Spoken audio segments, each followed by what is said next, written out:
భారతదేశంలో 40 భాషల్లో బైబిల్ తర్జుమా చేసిన గొప్ప భక్తుడు. మొట్టమొదటి యూనివర్సిటీ భారతదేశంలో స్థాపించిన మొట్టమొదటి వ్యక్తి. న్యూస్ పేపర్ ప్రింట్ చేసిన మొట్టమొదటి వ్యక్తి. ఆయన గురించి ఎన్నో గొప్ప చరిత్ర చెప్తుంది. ఆయన పేరే ద గ్రేట్ విలియం కేరీ. 40 భాషల్లో బైబిల్ తర్జుమా చేశాడు. ఆయన ఇంగ్లాండ్ నుంచి మిషనరీగా భారతదేశానికి బయలుదేరి వచ్చేటప్పుడు, ఎవరు వెళ్తారు భారతదేశానికి మిషనరీగా అంటే, నేను వెళ్తాను అన్నాడు.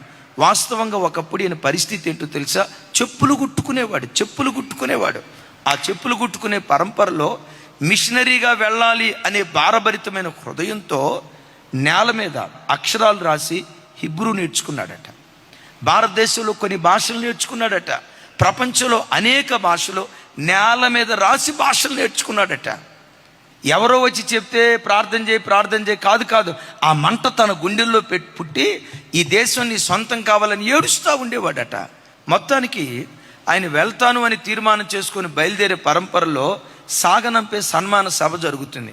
కొంతమంది ఆయన మీద పనిగట్టి ఆయన ఎక్కడైతే నిలవబట్టడానికి ఫుల్ ఫీట్ ఎక్కబోతున్నాడో ఆ ఫుల్ ఫీట్ మీద చెప్పుల దండ వేలాడదీశారట. ఎందుకు వేలాడదీశారో తెలుసా? చెప్పులు కుట్టేవాడు మిషనరీకి వెళ్తాడట. చెప్పులు, ఐఎమ్ నాట్ షూ మేకర్, నేను కొత్త చెప్పులు తయారు చేసేంత గొప్పోడిని కాదు సార్, పాత చెప్పులు రిపేర్ చేసేవాడిని సార్.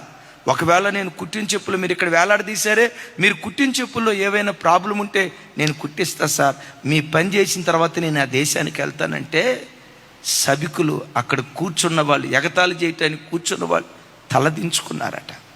అప్పుడే అనుకున్నారట, వీని దీనత్వమే భవిష్యత్తులో భరతగడ్డలో శిఖరాల మీదకి తీసుకొని వెళ్తుంది.